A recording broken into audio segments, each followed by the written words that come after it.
Oi gente, a paz do Senhor, bem-vindos a mais um vídeo aqui no Além da Canção, hoje super improvisado, desculpa o som, né, tô viajando gente, mas tô aqui firme e forte com vocês, tô feliz com os comentários que tenham lido, que vocês estão apaixonados pelo livro de Atos, muita gente aí se esforçando para acompanhar, Deus já nos ensinou muito e com certeza ainda tem muito mais. Vale lembrar que os capítulos 1 ao 12 já estão disponíveis aqui no canal, caso você queira começar do início, e o 13 será o nosso capítulo de hoje.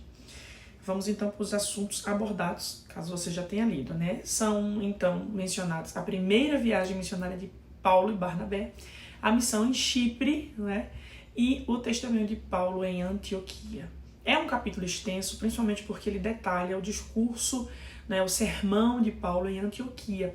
Mas a gente vai se ater mais aos aprendizados e curiosidades, bem como reflexões do texto. Perceba que logo no início do capítulo ele menciona que havia profetas na igreja e estes eram homens verdadeiros que recebiam do céu orientações para a igreja. Eles orientavam então os pastores, os apóstolos. Era um ministério importante e levado com muita seriedade. Veja que enquanto jejuavam e oravam, Deus orientou então separar Saulo e Barnabé para desenvolverem aquilo que o Senhor já os havia comissionado só depois da oração e do jejum. Então chegava a hora ali da primeira viagem missionária daqueles homens.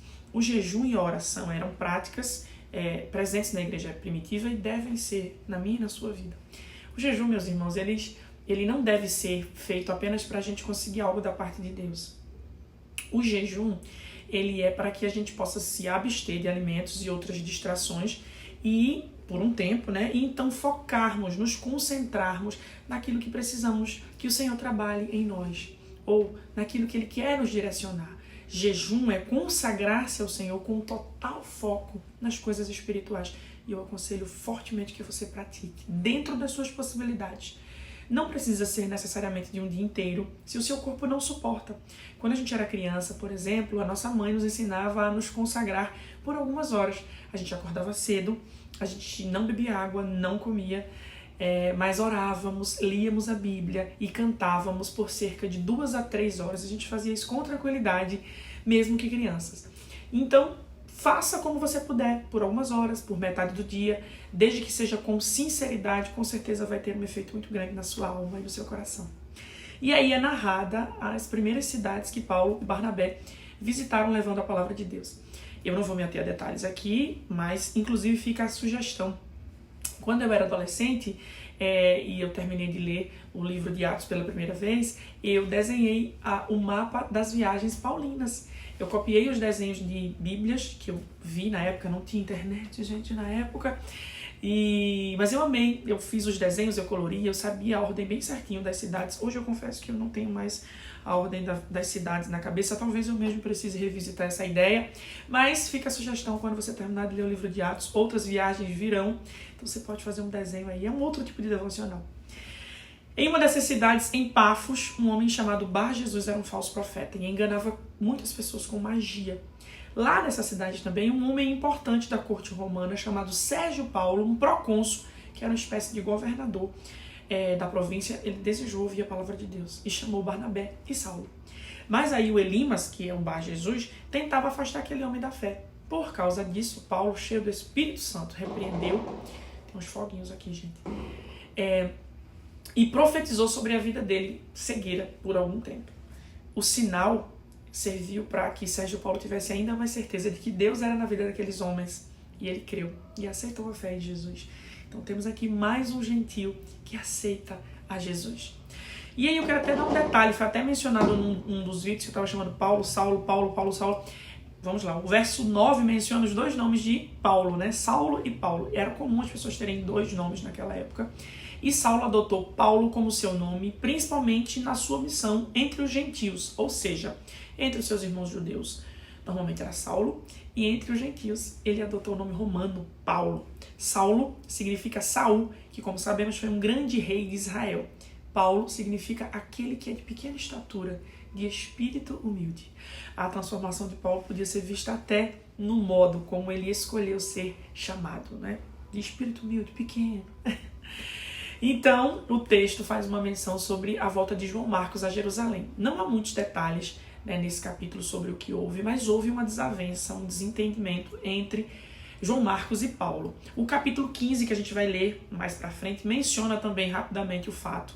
Mas, de todo modo, o livro de 2 Timóteo menciona que muito provavelmente isso foi passageiro, graças a Deus. Porque lá Paulo pede a Timóteo que leve João Marcos até ele, porque ele o é muito útil. E aí, mais à frente, vocês sabem que a gente dá um apanhado geral aqui, né?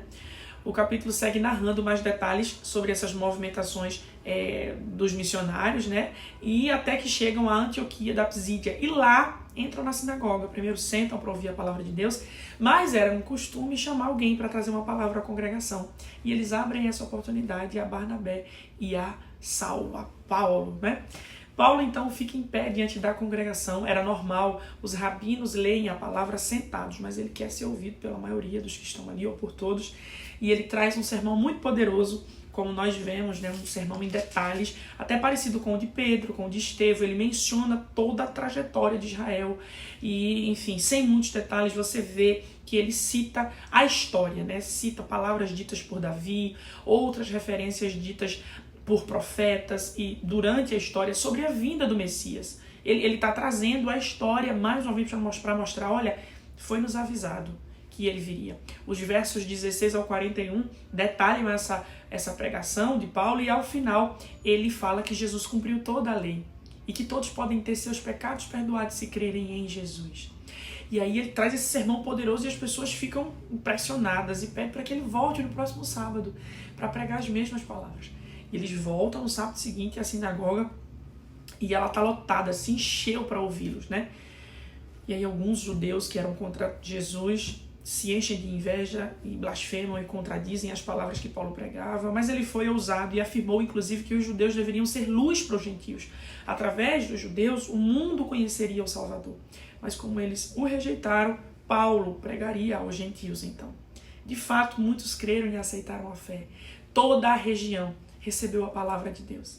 Mas alguns dos judeus, como sempre, eu gosto de dizer que não foram todos os judeus. Alguns dos judeus, então, incitaram algumas mulheres piedosas, homens principais da cidade, e eles os expulsaram daquela cidade. Saulo e Barnabé, então, sacode o pó dos pés e sai dali. Mas o final do capítulo menciona que eles não saíram dali tristes. Eles estavam cheios de alegria e do Espírito Santo. É justamente sobre esse capítulo que eu quero refletir com você. O final desse capítulo, né? O texto diz o seguinte, ó. Os discípulos, o 52. Os discípulos, porém, estavam cheios de alegria e do Espírito Santo. E eu quero perguntar para você, o que é que tem roubado a sua alegria? A quem é que você tem dado essa legalidade? Eu sei que momentos e dias difíceis podem vir nos deixar preocupados. Mas não deixemos isso se perdurar por muito tempo, porque como diz Neemias 8:10, não desanimem. A alegria do Senhor é a nossa força. Não é fingir estar alegre, é clamar pela alegria do céu e pela fé tomar posse dela. Quando nós estamos alegres em Deus, Ele nos dá força para continuar. Porque a nossa alegria ela não deve estar atrelada às circunstâncias. Como vimos o exemplo aqui de Paulo e Barnabé, eles tinham acabado de trazer uma mensagem poderosa, poderiam querer desanimar, desistir por serem expulsos dali. Mas eles bateram o pó dos pés e foram para a próxima página da história. Eu não sei o que foi que te decepcionou, mas bate o pó e segue para a próxima página, porque o Senhor é contigo hoje, amanhã e sempre. Eu quero clamar, eu quero profetizar sobre a tua vida a alegria do céu, a alegria do Senhor, para que você tenha força, força vinda dEle. Vamos orar por isso, vamos orar por alegria hoje. Pai, nós te agradecemos por mais uma vez nos reunir em tua palavra, que tem tudo que nós precisamos, inclusive a alegria que vem do céu, a alegria que não está atrelada às circunstâncias. Eu sei que diante de mim muitas pessoas estão vivendo situações difíceis, talvez enfermidade, talvez uma decepção, uma porta fechada, mas eu quero te pedir, Pai, uma porção da alegria do céu sobre a vida dos meus irmãos no dia de hoje, e que possamos desfrutar dela não só hoje, mas senti-la durante todos os dias da nossa vida. O Senhor é a nossa alegria. Obrigado por tudo, Pai, em nome de Jesus. Amém e amém. Deus abençoe e até o próximo devocional.